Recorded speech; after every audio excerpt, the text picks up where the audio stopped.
Hello, താനിത് എവിടെയാ? ഞാനിത് ഇവിടെ മോഡേൺ ഒമാൻ ബേക്കറിയിൽ ഇരിപ്പുണ്ട്. എന്താ പറയാ, ഒരു ബ്രൗൺ ഷർട്ട് ഒക്കെ ഇട്ടിട്ട്. ആ കണ്ടു വരും.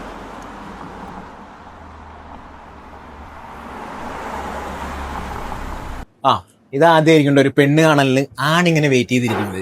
ഞാൻ ഓൺ ടൈമല്ലോ, നിങ്ങളല്ലേ നേരത്തെ വന്നത്?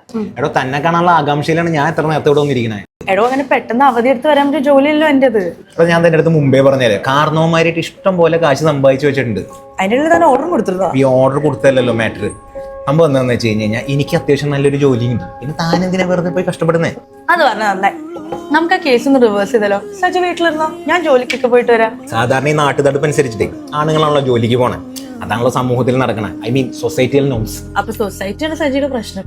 സജി, എന്റെ വാപ്പ മരിച്ചു പിന്നെ ഉമ്മ നല്ല കഷ്ടപ്പെട്ടിട്ടാ നമ്മളൊക്കെ നോക്കിയ. ഞാനാണെങ്കിൽ കഷ്ടപ്പെട്ടിട്ടാ പഠിച്ചതും ഈ ജോലി കിട്ടിയതും. അത് കളയണം എന്ന് പറഞ്ഞാൽ കുറച്ച് ബുദ്ധിമുട്ടുണ്ട്. എടോ, അതൊക്കെ എനിക്കറിയാം, താനിത് മുമ്പ് പറഞ്ഞിട്ടുള്ളല്ലേ. പക്ഷെ എന്റെ കൺസെപ്റ്റിലൊരു എന്ന് പറഞ്ഞു കഴിഞ്ഞാൽ വീട്ടിൽ അടങ്ങി ഒതുങ്ങിയിരിക്കുന്ന ഒരു പെണ്ണിനാണ് എനിക്കിഷ്ടം. അതാണ് സച്ചിന്റെ ഇഷ്ടമെങ്കിൽ വേറൊരു പെണ്ണ് നോക്കണായിരിക്കും നല്ല. അല്ലെ ഈ ലോങ് റണ്ണിലെ സൊസൈറ്റിയൽ നോംസ് അനുസരിച്ച് നാളെ എന്റെ ഉമ്മ അനിയന്മാരും സച്ചിക്ക് ഒരു ബാധ്യത ആവൂലേ? എടോ, എന്നെ വലിയ ദുഷ്ടനാക്കല്ലേ. അവരൊക്കെ നോക്കാനുള്ള ഒരു സാമാന്യ മര്യാദ എനിക്കുണ്ട്.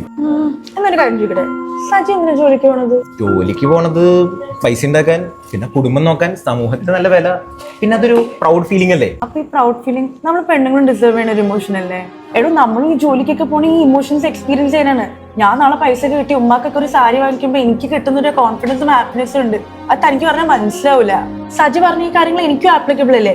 It's a stress buster, it's my happy place. Saji, പണ്ട് ആരോ പറഞ്ഞോലെ who decides expiry date of women's dream. Saji, ഞാനിപ്പോ ജീവിച്ചുകൊണ്ടിരിക്കുന്ന ലൈഫ് ഉണ്ടല്ലോ, ഒരുപാട് കഷ്ടപ്പെട്ട് നല്ല ടൈം എടുത്ത് അച്ചീവ് ചെയ്തൊരു ഡ്രീം ലൈഫാ. I don't want to take it away from me or anybody else. Saji, I am really sorry. എനിക്ക് ഡ്യൂട്ടിക്ക് പോകാൻ ടൈമായി. എനിക്ക് പോയേ പറ്റൂ, ഡ്യൂട്ടി ഉണ്ട്. Okay, bye. എടോ, താങ്ക്സ്. എന്തിന്? എന്റെ പെർസ്പെക്റ്റീവ് മാറ്റിയേന്. എടോ, പിന്നെ ഒരു കാര്യം കൂടി, ഹാപ്പി വുമൻസ് ഡേ.